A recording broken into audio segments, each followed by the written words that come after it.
Assalamualaikum warahmatullahi wabarakatuh. Perkenalkan, saya Ikhwan Fariji. Perkenalkan, nama saya Muhammad Baihaqi. Perkenalkan, nama saya Dwi Setyo Nugroho. Baik, di sini kami akan menjelaskan tentang hasil dari seminar di Kaliabang dan kesimpulan mengenai investasi yang sudah dijelaskan di seminar. Oke, baik, mari kita lihat videonya. Next video. Baik, di sini saya ingin mempresentasikan hasil dari seminar di Kaliabang waktu minggu kemarin. Pengertian investasi. Investasi adalah penanaman modal atau aset dengan harapan memperoleh keuntungan di masa depan. Dapat berupa aset finansial, saham, reksadana, atau real emas properti. Yang ketiga adalah tujuan utama, meningkatkan nilai kekayaan dan mencapai kemandirian finansial. Konsep dasar investasi. Yang pertama adalah high risk, high return, risiko tinggi memberi peluang untung besar. Yang kedua adalah think value of money, nilai uang hari ini lebih berharga dari masa depan. Yang ketiga adalah diversifikasi, adalah jangan menaruh seluruh dana di satu jenis investasi. Yang keempat adalah jangka waktu. Semakin panjang waktu investasi, potensi hasil makin besar. Selanjutnya adalah rumusan masalah. Yang pertama adalah apa yang dimaksud dengan investasi. Dua, bagaimana konsep dasar investasi bekerja. Yang ketiga adalah apa peran pasar modal dalam kegiatan investasi. Yang pertama, investasi adalah kegiatan menanamkan modal atau aset dengan tujuan memperoleh keuntungan di masa depan. Modal yang ditanamkan bisa berupa uang, waktu, tenaga, maupun sumber daya lainnya. Yang kedua adalah konsep dasar investasi, seperti soal di sini. Konsep dasar investasi bekerja berdasarkan prinsip uang yang ditanam hari ini akan tumbuh nilainya di masa depan melalui keuntungan atau imbal hasil. Yang ketiga adalah pasar modal.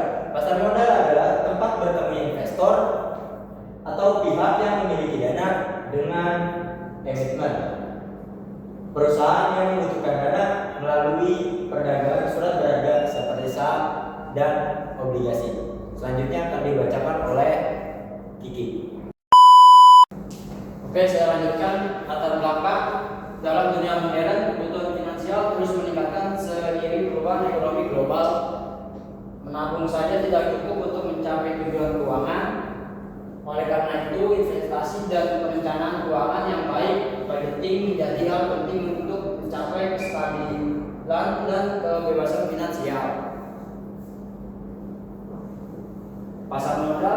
Pasar modal adalah tempat bertemunya pihak yang memiliki dana investor dengan pihak yang membutuhkan dana emiten atau perusahaan melalui perdagangan surat berharga seperti saham, obligasi, reksadana, dan instrumen keuangan lainnya. Sederhananya, pasar modal berfungsi seperti jembatan antara pemilik uang dan pelaku usaha yang membutuhkan modal untuk mengembangkan bisnisnya. Fungsi dan peran pasar modal yang pertama, sumber pendanaan bagi perusahaan bisa mendapatkan modal dengan menjual saham atau menerbitkan obligasi kepada masyarakat. Yang kedua, sarana investasi bagi masyarakat dapat menanamkan modalnya untuk memperoleh keuntungan dalam bentuk dividen, bunga, atau kapital gain. Yang ketiga, mendorong pertumbuhan ekonomi nasional. Dana yang dihimpun di pasar modal digunakan untuk kegiatan produktif yang mendukung pembangunan ekonomi.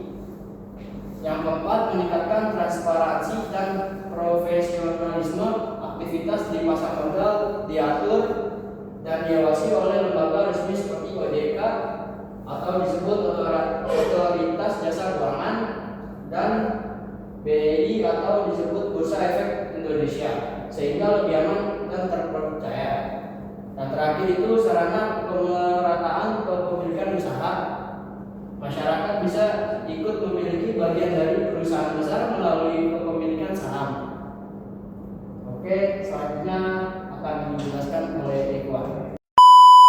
Baik, saya akan melanjutkan presentasi berikutnya, yaitu di sini ada budgeting rules atau aturan penganggaran. Budgeting adalah proses mengatur alokasi pendapatan untuk berbagai kebutuhan dan tujuan keuangan. Beberapa aturan populer yaitu 50, 30, dan 20. 50, 30, 20 itu dari hasil pendapatan yang semula 100% dibagi menjadi 50% untuk kebutuhan pokok, 30% untuk keinginan, dan 20% untuk tabungan dan investasi. Atau aturan 70, 20, 10. Jadi 70% untuk kebutuhan hidup, 20% untuk tabungan atau investasi, dan 10% untuk donasi atau hiburan. Selanjutnya ada hubungan investasi dan budgeting. Budgeting yang tidak baik, yang baik memungkinkan seseorang menyisihkan dana untuk investasi. Investasi yang terencana membantu mencapai tujuan keuangan jangka panjang. Keduanya saling melengkapi untuk menciptakan stabilitas finansial. Baik, jadi yang tadi itu penjelasan tentang investasi menurut pendapat kelompok kami, dan sekarang saya menjelaskan lagi tentang yang diperoleh dari seminar minggu lalu di Kaliabang. Apa sih investasi itu? Investasi itu penanaman uang atau modal dalam satu perusahaan atau proyek untuk tujuan memperoleh keuntungan. Jadi konsep investasi itu tidak seperti pagi menanam telur, siang bertumbuh ceker, dan malamnya akan menghasilkan benihnya langsung bisa dipanen gitu ya, atau tumbuh ayamnya. Konsep investasi itu dia memiliki jangka. Ada yang di sini mungkin dari 2 minggu, 6 bulan, atau 2,5 tahun. Di sini ada saham atau yaitu surat kepemilikan investor atas suatu perusahaan. Jadi misal ada individu yang memiliki saham, jadi dia adalah investor di suatu perusahaan tersebut. Ya, di sini selanjutnya ada obligasi, surat utang di mana debitur berkewajiban membayarkan kupon plus pokok di akhir periode. Selanjutnya ada reksadana. Reksadana itu mirip dengan obligasi, himpunan dana masyarakat yang dikelola oleh manajer investasi untuk diinvestasikan dalam instrumen seperti saham, obligasi, dan pasar uang. Biasanya kalau reksadana itu lebih ke robot gitu. Jadi investor tidak terlalu ikut campur untuk mengatur pasar saham. Selanjutnya ada investasi di pasar modal Indonesia. Banyak contohnya, kalau itu pasar modal Indonesia banyak produknya juga.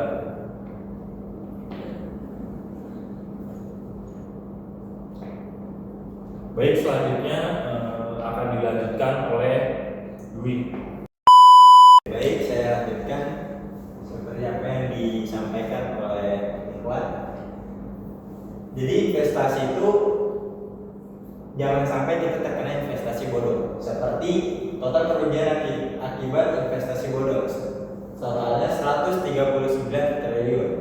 5 tahun terakhir, Satgas Waspada Investasi pada Desember 2023 miris sekali bukan, tapi ada sisi positifnya. Artinya masyarakat sangat sadar pentingnya investasi. Tapi ada tapinya, jangan khawatir, orang awam bisa tapi kok ciri-ciri investasi ilegal. Nih, di sini adalah contoh-contoh kasus investasi bodoh. Seperti ada di gambar ini. Ada yang belajar dari kasus bunga hindari, terus ada yang dari intinya kalian bisa lihat di Google atau internet. Tips cepat kita ngecek investasi kita itu ilegal atau bodoh. Yang Yang pertama adalah promission, yaitu memberikan janji pasti untung dan cepat dan retur yang tinggi. Kedua adalah risk, mengklaim tidak ada risikonya. Kedua adalah biasanya member. Yang terakhir adalah tidak memiliki izin yang jelas, seperti tidak terdaftar di OJK atau dari IDX ya. Terus kita bisa ngecek perusahaan kita yang pengen investasi itu legal atau legal nih. Nah, kita bisa ngecek dari Halo OJK, otoritas.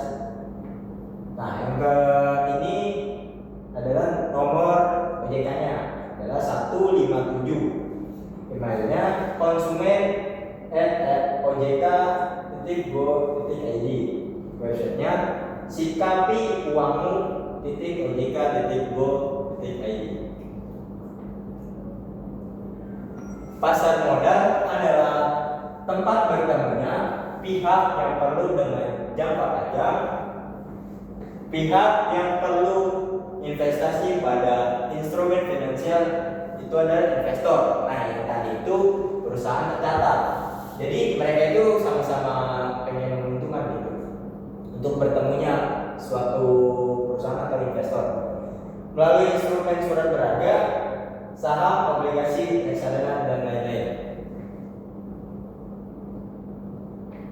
Baik, saya akan lanjutkan kepada ini.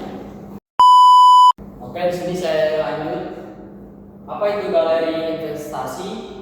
Galeri investasi adalah sarana untuk memperkenalkan pasar modal kepada masyarakat umum dan akademisi.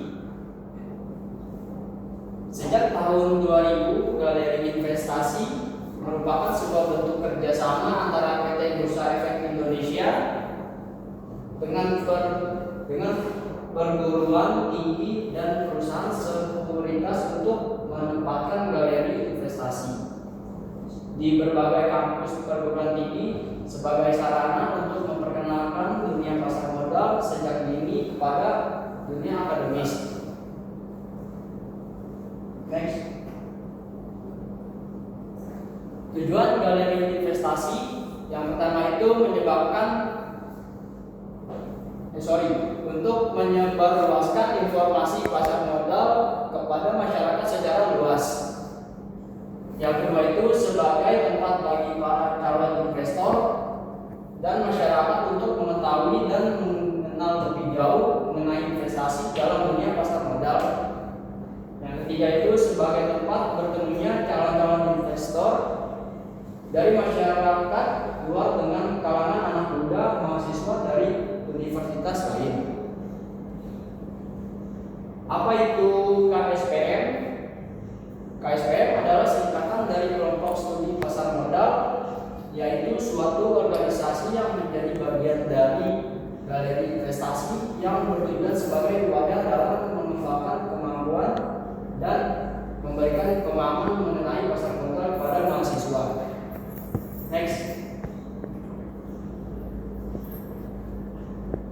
Visi dan misinya menjadikan KSPM sebagai wadah pengembangan pengetahuan dan keterampilan dalam pasar modal yang unggul, inovatif, serta berdampak positif bagi generasi muda dan masyarakat. Dengan membangun, melatih, serta menyediakan sarana informasi, edukasi, dan praktik investasi bagi aktivitas akademik, universitas, dinas sarana informatika maupun masyarakat umum.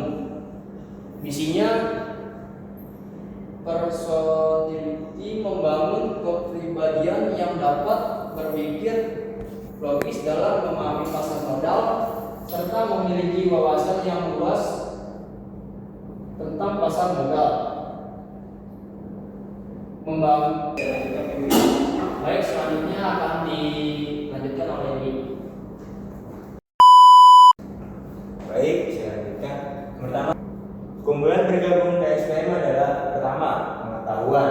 Satu, mendapatkan akses ke materi edukasi, laporan, analisis, dan nilai-nilai sifat yang berguna untuk mempelajari pasar modal lebih dalam. Yang kedua adalah mendapat mentor dan dan bimbingan dari para ahli. Yang kedua adalah jaringan. Yang pertama, membangun koneksi dengan mahasiswa, dosen, dan preferensi di bidang pasar modal. Jadi dari kesimpulan ini sebenarnya investasi itu manfaatnya banyak, terus lebih mudah untuk dimengerti, apalagi di era yang modernisasi seperti sekarang. Seperti anak muda sekarang kebanyakan sudah mempelajari investasi dari aplikasi-aplikasi yang sudah tersedia oleh platform-platform digital. Contohnya ada iPod itu, kalau iPod biasanya per lot itu harganya lumayan karena dia resikonya tinggi dan hasilnya juga lumayan. Yang paling gampang adalah reksadana di aplikasi Bibit. Kalau di Bibit itu lebih mudah dan lebih gampang dipelajari. Tidak harus menunggu kurva dari naik turun di pasar modal, juga bisa dibilang lebih mudah karena dia sudah ada bot yang mengatur agar resikonya itu rendah. Jadi kalau di Bibit bisa mengatur resiko yang kita inginkan dan hasil yang kita inginkan juga. Dan banyak juga aplikasi yang lain yang sudah menyediakan akun demo biasanya dengan modal itu $1.000 yang bisa digunakan di akun demo dan bisa dipelajari mengenai saham pasar modal. Baik, itu saja yang bisa saya sampaikan. Terima kasih dan sampai jumpa. Oke, terima kasih Ibu Mega yang sudah menonton video kami. Semoga juara 1 dan bisa kali Bu menangin Bu. Amin. Amin. Oke, terima kasih Bu. Assalamualaikum warahmatullahi wabarakatuh. I used to think that I